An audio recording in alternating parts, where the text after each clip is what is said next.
what does it mean when someone survives an incurable and fatal illness, told that they are going to die? The projected time of death comes and goes, and then it turns out that the illness is gone. Medicine calls this a fluke. Is it? Cancer, diabetes, heart disease, asthma, and arthritis afflict 45% of the American population. For the most part, these are lifestyle illnesses. They cause enormous suffering. They account for 2/3 of all deaths and 75% of all healthcare spending. Just a modest reduction in healthcare in the change of behaviors would delay or prevent the onset of 40 million cases of chronic illness each year. Do stories from the edge of medicine have anything for us?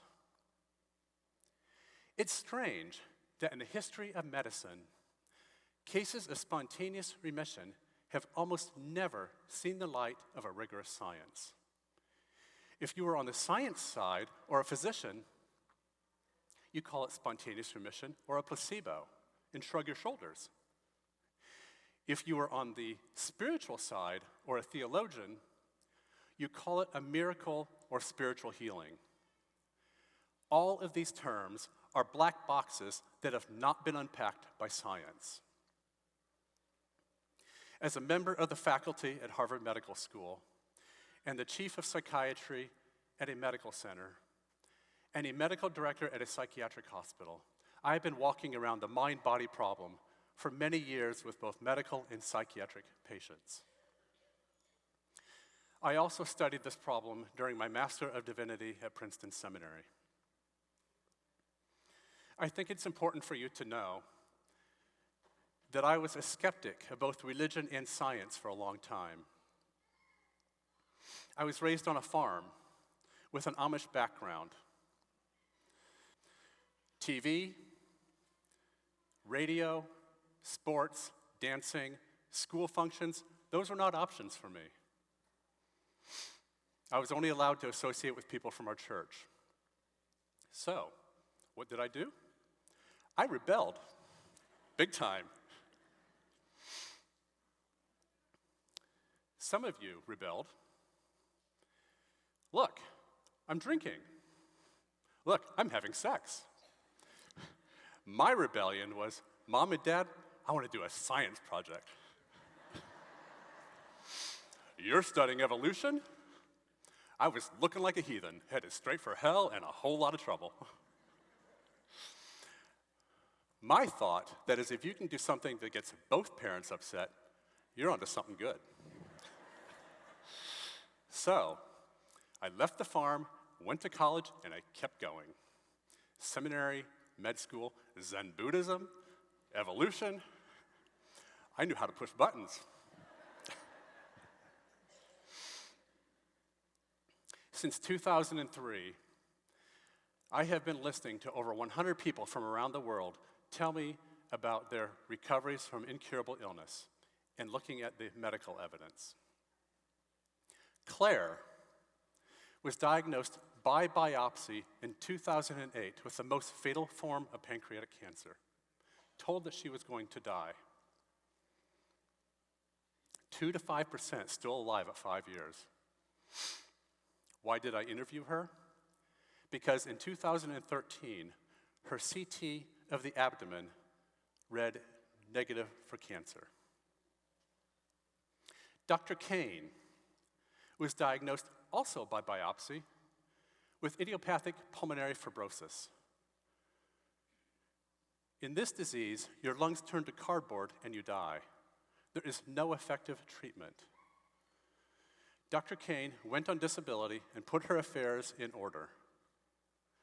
But today, her chest CT is clean, and she is back to work as a physician, busier than ever. Now, if these are fatal illnesses, how do these people get better? Is it possible that the mind played a role in their recovery? The This could get me in a lot of trouble. But hold on for a minute. When I was in seminary, it wasn't crazy to ask whether the mind can heal the body. Many cultures have a long tradition of this. When I was in seminary and med school, I worked really hard to understand what was true at the very bottom of both religion and science. I struggled with the underlying assumptions of theology, philosophy of science, and modern physics. Take Zen Buddhism, for example.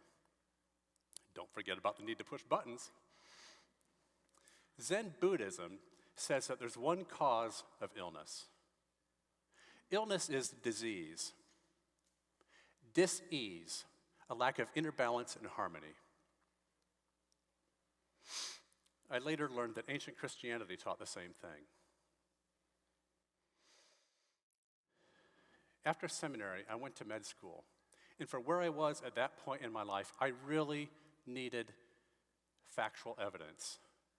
Med school was so helpful to me at that time. I needed science. In med school, I learned that disease originates in the body, that every disease has its own discrete pathogenesis and cure. The signs and symptoms of one illness are very different than the signs and symptoms of another, and each has its own treatment, medicines, procedures. I need something external to me to fix me. Years later, as a physician, I can see that this does work much of the time. I prescribe medicines, and people often do get better. The brilliance of Western culture is that when you have a medical problem, you go see a doctor. When you have a psychological problem, you go see a psychotherapist. And when you have a spiritual problem, you go see a priest, rabbi, minister, or sheikh. The brilliance of Western culture lies in its capacity to recognize distinctions and analyze the parts of the larger whole. In the Eastern framework, however, there is no such sharp distinction between the body and the mind. In Eastern medicine, both physical and mental illnesses are treated by rebalancing the body's energetic system. Years later, as I tried to understand what these people with remissions were trying to tell me, I circled back to these ancient theological writings. I was reminded of the teaching that the body is thought to be a metaphor for something that the deeper mind is trying to learn. I began to wonder, are these people able to open a curtain of perception in the deeper mind in some way, and that this then plays a role in their health recovery? This seemed to be what they were trying to tell me in their different ways.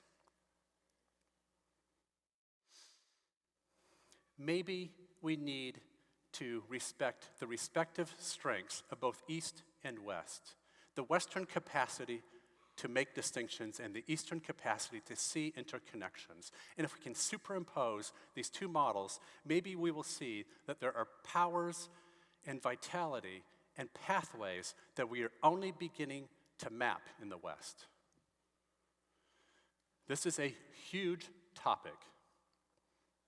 So, let me just say this. A new day is dawning, and it's a fantastic time that we have ahead of us. Modern physics is coming to medicine, and I believe it's going to change everything. Science fiction is here. Your smartphone is becoming more like the tricorder on Star Trek every day. Not that I was ever allowed to see Star Trek. But I do know that the Tricorder X Prize will be given to the first team that can develop the first low-cost mobile device that can diagnose an illness better than a team of board-certified physicians. That is science fiction. We saw earlier today how 3D printing of body parts is coming. That is science fiction. Your smartphone is going to increasingly become the control center for a completely different paradigm of health. possibilities of health and vitality will be available to you that has historically never been possible before. You will need a new mindset to become the CEO of your own health, and you will need to know how to focus on health and not just on the maintenance or prevention of disease. So, if I may, I'd like to ask a science fiction question. Can the mind heal the body? This is a mystery. I do not believe that we can think ourselves into health. Back to Claire with pancreatic cancer. She said she knew at a deep level if she was going to beat the illness, she needed to not chase a cure, but to change her relationship with herself. Dr. Kane, while she was on disability, did a ton of research on how to create a fulfilling life while living with a lethal disease. She said that she never gave up hope. And at some point, she realized that she needed to surrender to a new way of seeing and experiencing herself. What does this mean? It means that we have a lot to learn yet. I've seen a lot. I've seen people who thought they were well, but weren't. I've seen illnesses return when people go back to toxic relationships. But I've also seen people get better and stay better. And these are not flukes or anecdotes. Identifiable principles exist among people, and we should be studying them.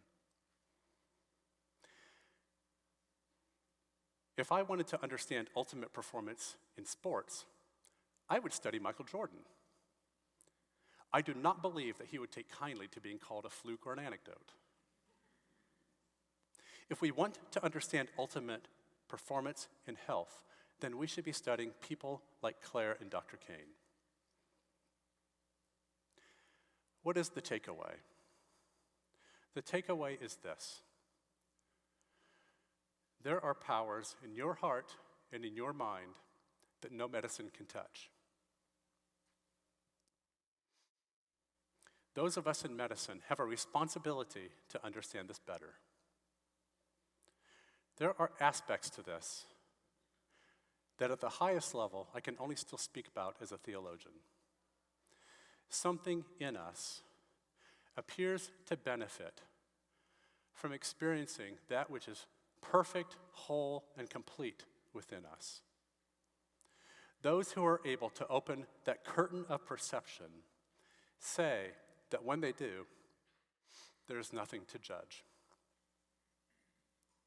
People change a lot of things, but what they really want to talk about, the gift of the disease, is that it changed their relationship with themselves. This has incredible significance, it seems to me, for medical and psychiatric patients who suffer.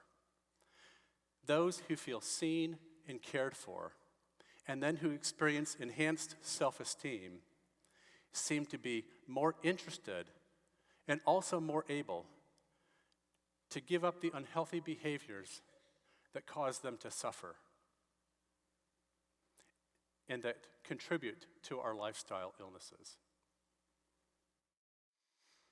It's a form of cleanup almost, because now something higher is in place. So what does this mean for you? What would it take for you to not take care of others to the exclusion of following your own deepest wishes and longings and dreams? What would it take for you to honor the dignity of your life? It's really important that we understand this is not to be a burden or a source of guilt for those who work hard and don't get better. It's not about that. We have more to do with figuring out our own path than trying to figure out someone else's. I do know that ethical, grounded hope with evidence is very different than false hope. This is what I believe. Number one, there's nothing spontaneous about spontaneous remission. Every person I have spoken with has effected a deep change of perception of themselves and the world, whether that took 10 minutes or 10 years. Number two, the interface of the body, mind, and the soul may well be the most profound mystery of our time. Perhaps someday we will have the privilege of uncovering this elusive relationship. Until then, I remain inspired by stories with evidence. They give me hope. They prompt me to ask what barriers I can overcome within me. Number three, stories with evidence need a platform because these stories inspire people. And people who are inspired overcome barriers and then inspire others. As we create pathways of health and vitality, others will find and create their own pathways. In conclusion, let's create a science of health and not just a science of disease. We become what we focus on.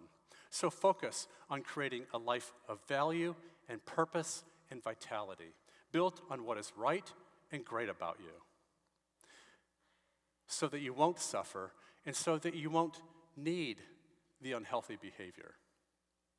This would essentially be a medicine of hope and possibility, a form of positive medicine.